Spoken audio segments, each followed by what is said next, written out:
북한군 역시 군사정찰 위성을 발사했다는 사실입니다. 예고했던 시간보다 한 1시간 정도 빠른 11월 21일 저녁 무렵에 기습 발사했다는 게 특징입니다. 이렇게 단기간에 성공할 수 있던 건 아무래도 러시아의 도움이 있었던 건 아닌가. 그 다음 날 11월 23일 날 지금 이 시각부터 우리 군대는 9.19 남북 군사분야 합의서에서 구속되지 않겠다.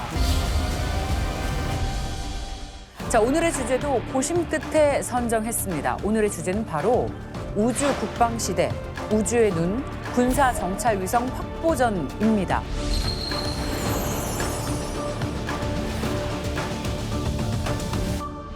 세계 각국이 군사 정찰 위성을 확보하기 위해서 노력 중이죠. 12월 2일 대한민국 역시 최초의 군사용 정찰 위성 발사에 성공했습니다. 이상민 박사님, 미국에서 발사했죠. 네, 그렇습니다. 원래 당초 11월 30일에 발사를 할 예정이었는데 기상 사정 때문에 이틀 정도 연기가 됐고요.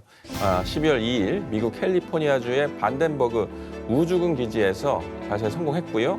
무사히 우주 궤도에 우리 위성이 안착할 수 있었습니다. 그리고 또 주목할 것이 10월 2일에 우리의 4.25 사업의 위성이 미국 반덴버그 기지에서 발사되고 나서 이틀 있다가 우리나라 제주 남단에서요. 우리의 독자 기술을 개발한 고체 추진 우주 발사체 시험 발사에도 성공을 했습니다. 그래서 거기에는 상용 위성이긴 한데요. 위성이 실제로 탑재돼서 궤도에서 정상적으로 운영이 되고 있다는 게 확인이 됐습니다. 정찰 위성이라는 게 지구 상공 500에서 한 600km 상공에서 수십 센티미터 크기의 물체를 식별할 수 있는 첨단 기술의 총합체로 불리고 있습니다. 그래서 이 정찰 위성은 기술 장벽이 상당히 높고요. 그리고 비용 부담이 상당히 크기 때문에 미국이나 러시아, 그리고 중국, 일본, 유럽연합 이 정도 소수 국가에서만 운영하고 있습니다. 그래서 우리가 자체 군사용 정찰 위성을 개발했다는 건 상당히 그 군사적으로, 산업적으로 중요한 전략 자산을 획득한 것이다 이렇게 볼 수 있습니다. 이번에 정찰 위성 발사가 4.25 사업의 첫 신호탄이라고 알고 있는데 4.25 사업은 뭔가요? 4.25 사업은 그 한반도와 그 주변 그리고 북한의 주요 전략 표적에 대한 감시 대응 능력 강화를 위해서 정찰 위성 5기를 전력화하는 사업이거든요. 이게 그 2025년까지 날씨에 관계없이 또 낮과 밤 상관없이 촬영이 가능한 고성 영상 레이더 4기랑 그리고 또 그 전자광학 적외선 한 기를 지구 궤도에 올려가지고 전력화하는 사업입니다. 이게 4.25로 불리는 이유는 영상 레이더 용명 SA와 또 그리고 그 전자광학의 용명 EO, 이 아라비아 숫자를 합친 것이고요. 지금 예산으로는 한 1조 2천억 정도 들어갈 것으로 예상하고 있는 것으로 알려져 있습니다. 네. 최초 4.25 사업이 계획될 당시에 예산이 있을 거예요. 네. 그게 아마 1조 2천억 원이라고 말씀하신 것 같은데 실은 우리가 미국의 반덴버그 기지에서 사용한 우주 발사체가 팰컨 9이라고 해서 네. 미국에서 이제 스페이스X 일론 머스크 잘 아시잖아요. 일론 머스크가 만든 스페이스X의 어떻게 보면 베스트셀러 같은 우주 발사체가 팰컨 9인데요. 여기에 탑재해서 우리 위성을 쏘다 보니까 비용이 상당히 절감이 됐다라는 얘기를 들었습니다.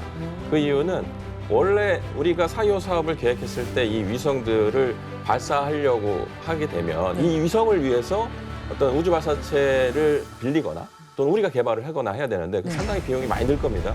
그런데 팰컨 9은 거의 뭐 한 달에 몇 번씩 스타링크라고 하는 그 초소형 군주 위성을 쏘아 올려야 되기 때문에 매번 쏘거든요. 그때마다 빈 공간들이 생길 겁니다. 그래서 우리나라뿐만 아니라 다른 나라의 위성들도 탑재해서 쏠 수 있게끔 이렇게 개방을 하거든요. 우리도 이번 기회에 스타링크를 쏘아 올렸던 팰컨 9을 활용해서 쏘아 올렸기 때문에 그리고 앞으로도 그렇게 할 것이고요. 그러니까 비용이 상당 부분 절감이 됐다라고 합니다. 일종의 리스 사업 같은 거라고 보면 될까요? 예. 앞으로 뭐 우리도 우주 발사를 고체 추진체로 다 했습니다만 액체 추진체로 계속 하고 있지 않습니까? 그래서 세계적으로 봤을 때 우주 발사 서비스를 제공하는 나라가 많지 않아요. 그렇죠. 아까 우리 박사님 말씀하셨던 것처럼 그렇기 때문에 우리도 우리 위성뿐만 아니라 다른 나라의 위성을 대신 쏘아 올려줄 수 있는 그런 사업. 이게 우주 산업이라는 게 무궁무진하거든요. 그러네요. 거기도 도전해볼 수 있을 거라고 생각합니다. 뭔가 새로운 부가가치가 창출될 수 있는 우주 산업의 영역에 대한 이야기까지 나눠봤습니다. 군사 정찰 위성은 안보에 있어서 굉장히 중요한 이슈이기 때문에 다른 나라에 도움을 주는 게 사실 쉽지 않은데 미국이 이렇게 대한민국에 도움을 주는 이유가 있을 것 같습니다. 박사님. 네, 사실 한미동맹 올해가 몇 주년인지 아십니까? 70주년이거든요. 한미동맹의 신뢰가 밑바탕이 되었기 때문에 가능하다라고 저는 생각이 들고요. 특히 이제 정찰위성 같은 경우는 위성의 궤도라든지 또 위성과 지상국 간에 이제 교신을 할 수 있는 주파수 이런 정보들이 로켓을 발사하는 그 주체하고 어느 정도 공유가 돼야 되거든요. 그렇기 때문에 이 스페이스X에 우리 군의 정찰 위성을 쐈다는 것은 이 위성에 대한 기술 또는 이런 궤도와 관련된 민감한 정보들을 미국과 공유했다라는 이제 말이 됩니다. 이미 우리는 이제 2022년 9월에 4.25 사업 계획이 있었고요. 그 5개 위성에 대해서 모두 스페이스X와 발사 관련된 계약을 체결한 바가 있습니다.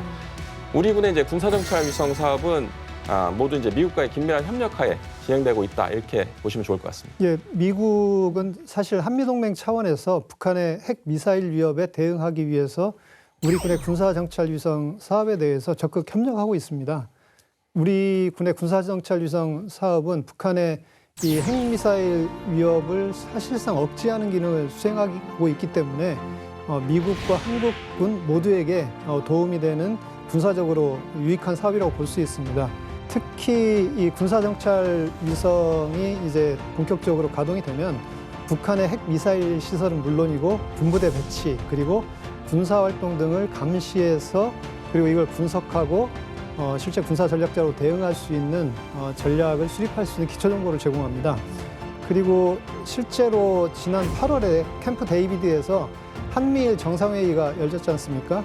이 한미일 정상회의에서 한미일 정상이 우주 영역에서의 위협, 그리고 국가 우주 전략, 그리고 우주의 어떤 책임 있는 이용을 포함해서 우주 안보 협력에 관해서 3개국 간 대화를 한층 더 증진시키자, 그리고 서로 협력하자고 약속한 바 있습니다. 그래서 미국이 우리의 어떤 정찰 위성 사업을 적극 지원하고 있다, 이렇게 말씀드릴 수 있습니다. 우리 군 최초의 정찰 위성 발사가 어떤 의미가 있을까요? 군사정찰 위성 확보의 목적은 평소에 정찰 위성을 통해서 상대방, 이제 적국이 되겠죠. 우리 같은 경우는 북한에 대한 군사적 움직임을 세밀하게 감시할 수 있게 되었다라는 이제 말씀을 드릴 수 있을 것 같고요. 그 다음에 전시든 또는 유사시라고 표현할게요. 핵 미사일을 이제 위협을 할 때 우리의 한국형 삼축 체계라고 있지 않습니까? 킬체인, KEMD, KEMPR. 그 중에 킬체인이나 KEMPR은 목표에 대한 정확한 이제 정보가 필요하거든요. 근데 그것을 군사정찰 위성으로 정확한 정보를 받아야 되는데 지금까지는 한미 동맹 체제 하에서 미국의 위성 정보들을 많이 활용을 했다고 하면 앞으로는 우리가 독자적으로 우리의 힘으로 북한 지역에 대한 목표들을 탐지할 수 있고 식별할 수 있기 때문에 킬체인과 KEMPR의 실효성이 크게 향상된다라고 볼 수 있을 것 같습니다. 북한의 움직임을 감시하는 든든한 눈이 생긴 거네요. 4.25 사업 계획대로 위성 5기가 순차적으로 궤도에 진입하게 되면 북한의 미사일 기지 그리고 이제 핵실험장 같은 곳의 정보들을 우리가 좀 더 이제 실시간에 가깝게 확보할 수 있을 것이다라고 생각이 듭니다. 지금 뭐 5기만 가지고는 한계가 있습니다. 왜냐하면 위성이라는 게 우리가 실시간으로 어떤 지상의 정보를 확보한다, 볼 수 있다 이렇게 착각들 하시는데요. 그렇지 않습니다. 왜냐하면 위성은 지구의 중력 때문에 계속 지구 쪽으로 당기는 힘을 받을 겁니다. 인력을 받을 것이고 그것을 극복하고 우주 공간에 떠 있어야 되기 때문에 굉장히 빠른 속도로 회전을 합니다. 회전을 하기 때문에 내가 보고 싶은 이 한반도 지역을 보려고 하면 몇 시간 있다가 다시 이렇게 돌아왔을 때만 볼 수가 있는 겁니다. 그래서 지금 4.25 사업은 5개의 위성을 운영한다고 되어 있지만 앞으로 고체 추진 우주 발사체라든지 또 우리가 항공우주연구원 등에서 개발하고 있는 액체 추진 우주 발사체 이런 것들을 잘 활용을 하게 되면 앞으로 더 많은 군사 위성들을 쏘아 올릴 수 있는데 특히나 최근 스타링크처럼 초소형 군집 위성이라고 해서 좀 더 작은 위성들을 여러 개 운용함으로써 얻는 효과들이 있거든요. 우리도 거기에 관심을 갖고 그래서 초소형 군집 위성을 민간과 군과 그리고 또 정부에서 다 같이 개발하는 그런 이제 노력을 하고 있습니다. 그렇게 되면 좀 더 실시간에 가깝게 이 공백 시간이 없게끔 우리 한반도 지역을 관측할 수 있는 그런 시대가 올 거라고 저는 생각합니다. 시차가 발생하지 않는 게 가장 큰 차이점이고 특징이자 장점일 수 있겠네요.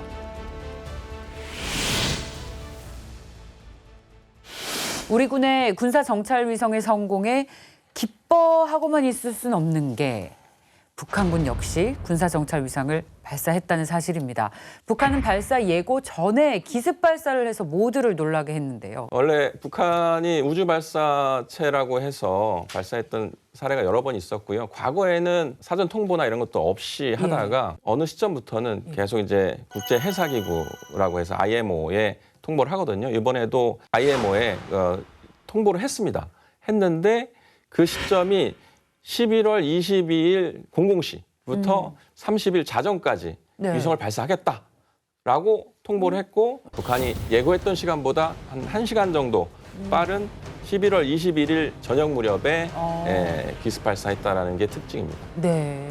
왜 북한은 사전 예고 시간보다 빠른 시간에 기습 발사를 했을까요? 예고된 시간보다 먼저 발사했는지에 대해서는 여러 가지 설이 있습니다. 예. 그중에 제가 생각했을 때 가장 큰 가능성은 기상 상태 같아요.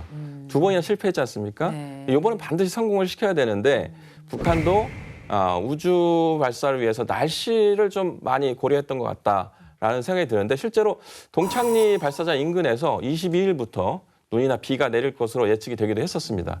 그리고 두 번째 가능성은 우리 한미일의 감시태세를 북한이 의도적으로 회피하기 위해서 그렇게 한 것이 아니냐. 그게 이제 결국 기습처럼 보였는데 우리 이제 한미일은 서로 공조하면서 북한의 군사적 활동이라든지 특히나 이번 같은 경우에는 예고가 돼 있었기 때문에 북한은 그런 것들을 의식을 해서 우리가 이제 허를 찌르기 위한 이런 취지로 했을 수도 있겠다라는 생각이 들고요. 그 다음에 한 세 번째는 우리가 11월 30일 날 우주 발사체를 반덴버그 기지에서 발사하는 것이 다 이제 계획이 되어 있었고 다 모두가 아는 사실이었기 때문에 북한 입장에서는 알게 모르게 우리랑 경쟁하는 부분이 있습니다. 그것도 그쵸. 우주 발사체에 있어서도 우리보다 좀 더 빨리 하루라도 빨리 하고 싶었던 그런 게 있어서 날짜도 그렇게 잡지 않았을까라는 생각도 좀 듭니다. 예, 북한이 군사정찰위성을 11월 지금 말에 발사한 것은 사실 정치적 이유도 있습니다. 군사정찰위성 발사는 김정은의 업적을 과시해서 간부들과 인민들의 어떤 김정은에 대한 지지를 얻어내려고 하는 목적이 있습니다. 실제 지금 김정은이 2021년 제8차 당대회에서 국방과학발전 및 무기체계개발 5개년 계획을 발표했고 여기서 군사정찰위성 개발을 핵심 과제로 지금 제시했습니다. 그런데 북한이 올 5월 31일 날 1차 발사에서 실패했죠. 그리고 8월 24일 2차 발사도 실패했습니다. 그래서 김정은이 2차 발사에 실패한 후에 10월 중에 3차 발사를 하라고 했는데 실제로 여러 가지 기술적 준비가 충분히 안 됐기 때문에 북한이 예고했던 시간보다 좀 더 늦어졌습니다.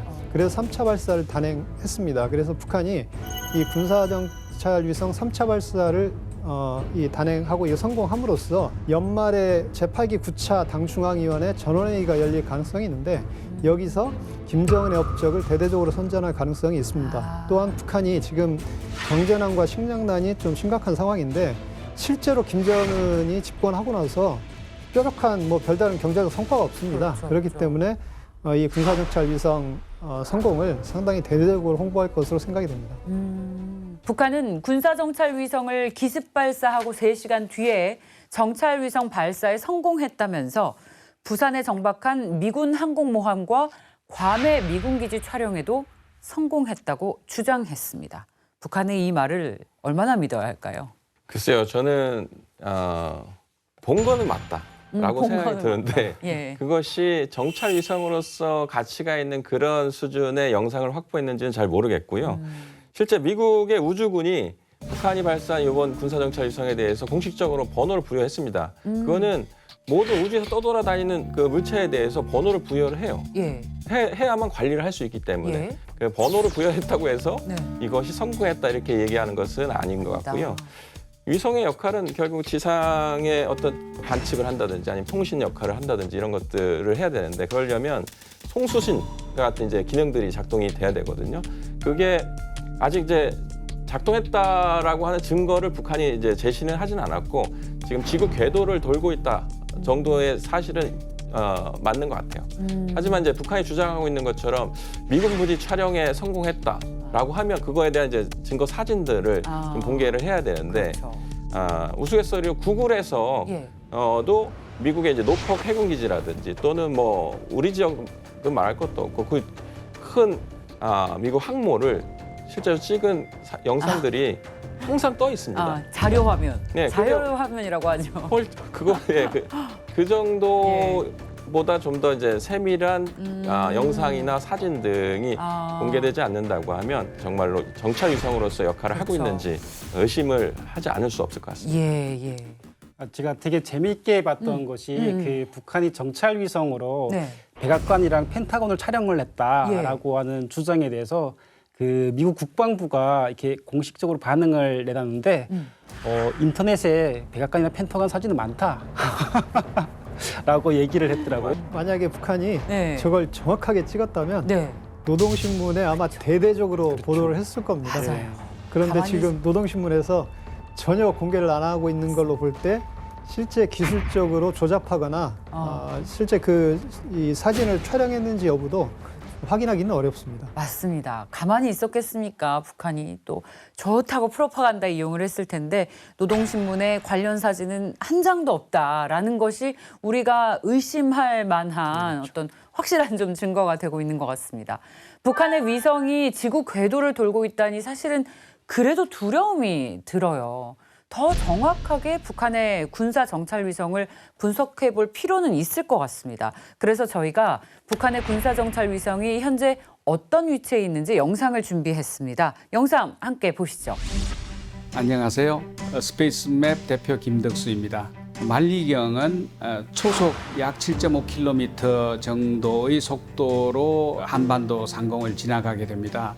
하루에 많게는 한 2번 정도 우리 상공을 지나가게 되는데 그때 상황에 따라서 길게는 2분가량 우리 지역을 촬영을 할 수 있는 시간적인 여유를 갖게 됩니다. 짧게는 잠깐 스쳐 지나갈 수도 있겠지요. 만리경은 고도 500km 정도에서 움직이고 있는데 촬영 가능한 각도가 90도 정도의 각도를 갖는다고 보면 지상에서 반경 500km 정도의 원형 안에서 선택적으로 촬영 구간을 선택할 수가 있게 됩니다. 지금 이 만리경 트래커가 보고하고 있는 내용을 상세하게 설명을 드리겠습니다. 서울에 15일 아침 9시 54분부터 시작해서 94초간 서울을 촬영할 수 있는 상황이었고 12월 16일 22시 40분 정도부터 시작해서 87초가량 서울 상공을 지나가면서 사진을 찍을 수 있습니다. 그러나 이때는 밤이기 때문에 광학 카메라만 가지고 있는 만리경이 별로 얻을 수 있는 정보는 없을 것으로 예상이 됩니다. 그 외에도 다른 도시들도 예를 들면은 대구, 부산, 광주, 제주도 등과 같은 도시들도 보고를 하고 있습니다. 이 기술을 이용하면 만리경 위성이 북한의 어떤 특정 위치에 있는 안테나와 교신을 할 수 있는 시간대도 우리가 예측을 할 수 있고 그 상황에서 우리가 어떤 작업을 할 수 있는 계획도 세울 수가 있게 됩니다. 2차 발사 이후에 약 3달 만에 우주로 날아오른 북한입니다. 단기간에 성공할 수 있던 건 아무래도 러시아의 도움이 있었던 건 아닌가라는 의견이 지배적인데요. 지난 11월 23일 국정원에서도 북한의 3차 군사 정찰위성 발사 성공에 러시아의 도움이 있었을 것으로 판단된다. 이렇게 밝혔고요. 국정원에서는 실제로 이제 러북 정상회담 때 푸틴 대통령이 발사체 자체를 지원하겠다는 의도를 이제 공개적으로 북한 쪽에 밝혔고요. 그리고 러북 정상회담 이후에 북한이 설계도와 1, 2차 발사체 관련 정보를 러시아에 제공했고 러시아가 그 분석 결과를 제공한 정황이 확인됐다. 이렇게 이제 국정원에서 그 근거를 얘기했습니다. 그래서 실제 이번 발사에는 러시아의 도움이 있었던 것으로 판단이 되고요. 그리고 러시아가 북한 군사정찰위성 발사를 지원했다는 것은 현재까지는 아직까지는 정황입니다. 실제 그 건넸다는 그런 어떤 증거나 이런 걸 확인한 것은 아니기 때문에 구체적으로 확인되지는 않았으나 실제로 러북 간의 군사적 밀착을 볼 때 그렇죠. 실제로 러시아에서 이번 군사정찰 위성을 기술적으로 지원했을 가능성이 있다. 이렇게 보는 것이 합리적이라고 봅니다. 예, 맞습니다. 1차 발사할 때 이제 작동하지 않았던 2단 추진체, 거기에 이제 엔진이 있지 않습니까? 이것에 이제 연소 불안정이라든지 또 두 번의 연속 실패했기 때문에 신뢰성이 제로였거든요. 그 문제를 해결하는 게 쉽지는 않습니다. 이번에 성공했기 때문에 네. 해결을 했다라고 이야기는 하는 거죠, 북한은. 예, 주장을 하겠죠. 예, 주장을 하는 것이죠. 예. 그런데 실제 이 과정에서 러시아가 기술적인 자문을 해준 것인지 또는 구체적으로 어떤 부품에 대해서 좀 신뢰성이 있는 것들을 제공했는지 또는 실제로 액체 추진체이기 때문에 엔진이 중요하거든요. 그런 엔진을 통째로 러시아에서 제공을 했는지 이것들에 대한 정보는 지금 잘 알려져 있지 않기 때문에 앞으로 계속 추적 관찰이 필요하지 않을까 이렇게 생각을 합니다. 네. 근데 러시아뿐만 아니라 이란의 기술 뒷거래 의혹도 있는데 이게 어떻게 보세요? 가능성이 있습니까? 옛날부터 북한하고 이란은 미사일 기술 그리고 핵 기술에 있어서 서로 교환하는 방식으로 군사 기술을 거래를 해왔습니다. 그리고 우주 관련돼서는 잘 알려져 있지는 않긴 한데 한 가지 증거가 있었습니다. 이란에서도 우주 발사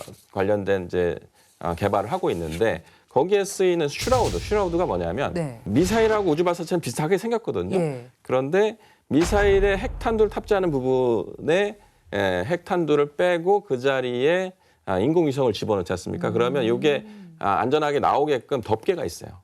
올라갈 때도 보호하고 나올 때도 이렇게 싹 열리면서 위성이 나오는데 이렇게 열리는 방식이 다양합니다만 그 기술을 이란에서 북한이 받아왔을 수 있겠다라는 증거가 있었는데 그런 것들로 봤을 때는 이란과 북한이 핵과 미사일뿐만 아니라 우주 관련된 기술에 있어서도 어느 정도 교류가 있는 것이 아닌가 이렇게 추정은 해볼 수 있을 것 같습니다. 북한의 주장대로 위성이 궤도에 진입한 건 분명해 보입니다. 러시아나 이란의 도움을 받아서요. 하지만 위성에 있어서 중요한 건 성능인데 앞에서도 계속 지적을 하셨습니다만 북한의 군사정찰 위성의 성능은 어느 정도인지 이게 단순히 정말 촬영에 그치는지 아니면 북한이 주장하는 것처럼 미세한 것까지 다 잡아낼 수 있는지 박사님의 분석이 어떤지 궁금합니다. 사실 저도 잘 알 수는 없는데 왜 그러냐면 북한이 이번에 발사했던 만리경 1호에 대해서 그걸 가지고 획득한 영상을 공개하지 아직 않았기 때문에 알 수는 없습니다만 추정을 할 수 있을 것 같아요. 2022년 작년 12월 19일에 북한이 군사정찰 위성을 시험 발사하는 도중에 촬영한 게 있습니다. 그게 이제 공개가 됐는데 사진을 보면 왼쪽은 인천이고 오른쪽은 이제 서울이라고 하는데요. 지금 공개된 사진만 봐도 해상도가 그렇게 좋아 보이진 않네요. 보셔도 잘 모르실 정도로 굉장히 조잡한 수준의 영상인 것을 알 수가 있습니다. 이것만 보더라도 작년 12월 19일에 발사했던 그 영상 수준이 단기간에 정말 발전할 수 있었을까라는 이제 합리적인 의심이 가능하고요. 그다음에 정찰 위성이라고 하는 것은 내가 원하는 시간에 원하는 장소를 볼 수 있어야 되는 거거든요. 그런데 북한은 이번에도 그랬고 과거에 공개했던 것도 그렇고 주간에만 볼 수 있는 2호, 그러니까 전자광학 장치만 탑재한 위성을 지금 이제 쏜 것이 아닌가 이런 이제 생각이 들고요. 그러니까 2호라고 하는 것은 일렉트로 옵틱스라고 해가지고 주간에는 이렇게 잘 볼 수가 있어요. 이것들은 예를 들어 일본의 소니라든지 니콘이라든지 이런 데서 팔고 있는 그 카메라들을 사서 탑재하면 2호예요. 아 그래요? 우리도 갖고 있는 거네요. 우리 우리도 갖고 있는 카메라도 탑재하면 2호가 되는 거네요. 그렇죠. 근데 2호만 가지고는 정찰위성이다라고 이야기하기에는 좀 부족하고요. IR이라고 해서 인프라레드, 적외선 카메라를 탑재해야만 야간에도 볼 수가 있어요.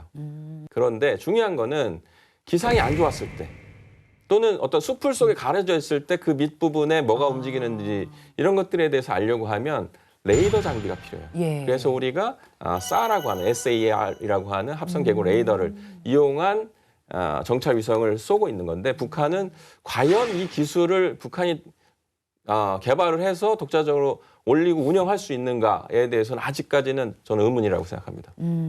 그리고 북한의 이제 정찰 위성의 이제 해상도에 대해서도 말이 많은데요. 북한의 아직 공개는 안 됐지만은 영상 해상도가 어느 정도일지는 잘 모르겠어요. 근데 아마도 3m급 정도다라고 이제 이야기들을 많이 하는데 우리가 이번에 발사했던 425 사업에서의 1호 위성은 약 30cm급이라고 알려져 있습니다. 네. 그러면 3m와 30cm는 차이가 너무 크네요. 10배처럼 보이잖아요. 예. 근데 1차원적으로 봤을 때는 이게 10배 차이지만 2차원으로 갔을 때는 더 100배 심한 차이. 차이가 100배요. 예, 10 곱하기 10이니까 100배 정도의 해상도의 차이가 발생될 수밖에 없다. 이렇게 평가들을 하고 있습니다. 예. 예, 북한 정찰위성이 몇 미터급 해상도가 되더라도 잘 조정하면 바다에 떠 있는 함정 정도는 충분히 볼 수가 있습니다. 그리고 군사정찰 위성을 이용해서 한국 군사기지나 군사시설을 파악할 수 있는 정도는 될 것으로 예상이 됩니다. 그래서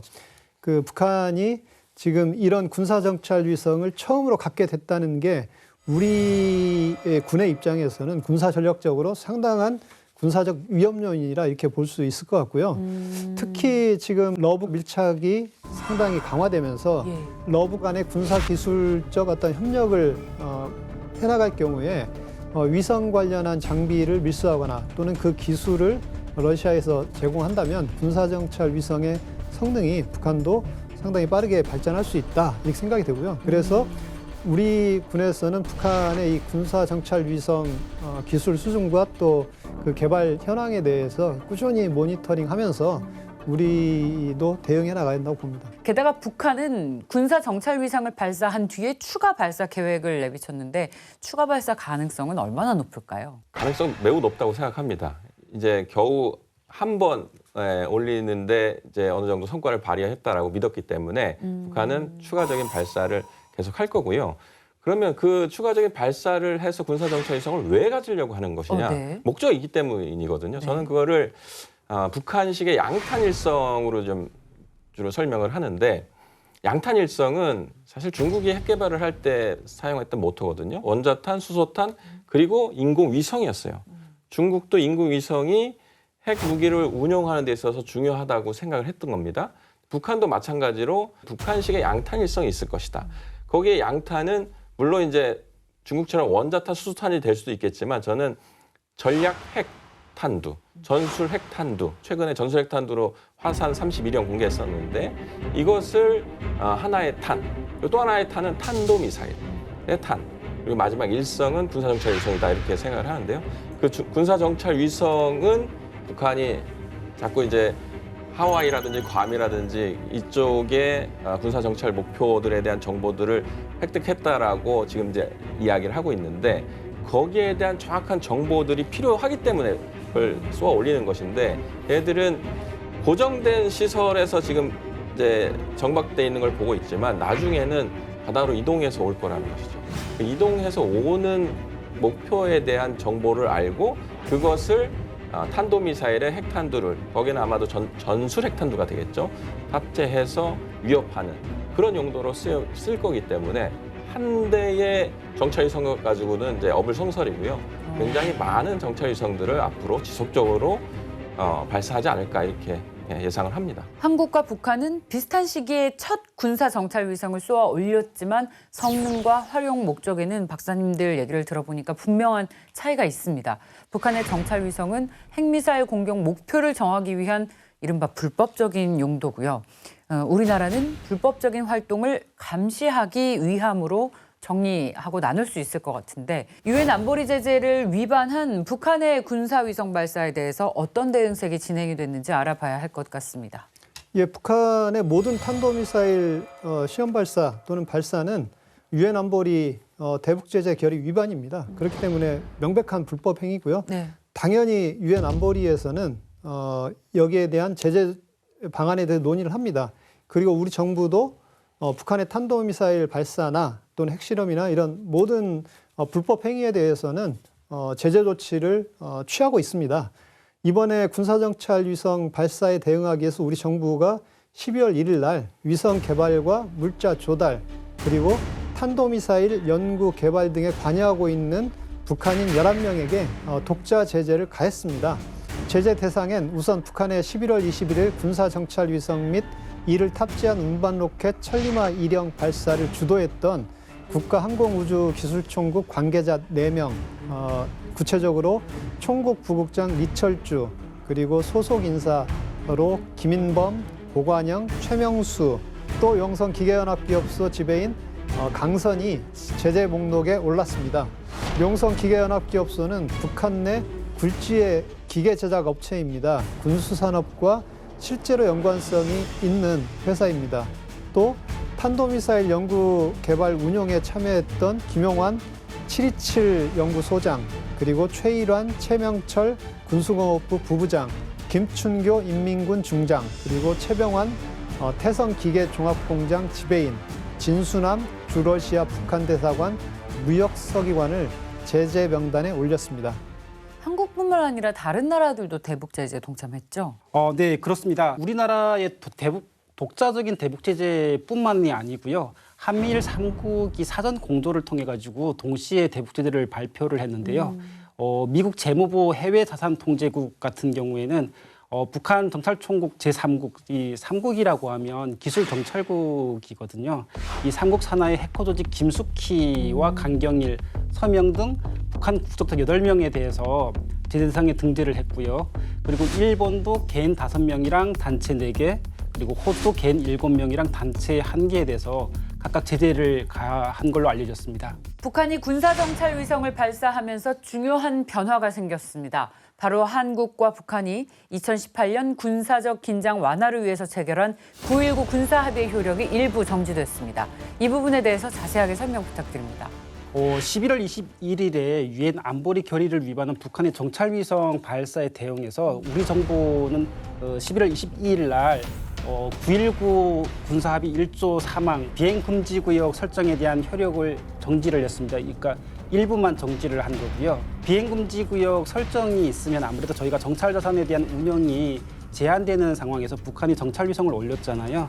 그러면 저희가 이거에 대한 위협을 인지를 했기 때문에 그에 대응한 거라고 볼 수가 있는 부분이고요. 예. 근데 북한이 또 여기에 대해서 그 다음 날 11월 23일 날 지금 이 시각부터 우리 군대는 9.19 남북 군사분야 합의서에서 구속되지 않겠다라고 또 이렇게 강하게 반발을 했어요. 그래서 그동안 중지되었던 모든 군사적 조치들을 즉시 회복할 거다라고 주장을 했고요. 이거는 지금 북한이 주장하는 거는 지상과 해상, 공중 모든 공간에서 적대적인 군사 행동을 금지한 9.19 군사합의 파기를 선언하는 거나 마찬가지라고 볼 수가 있습니다.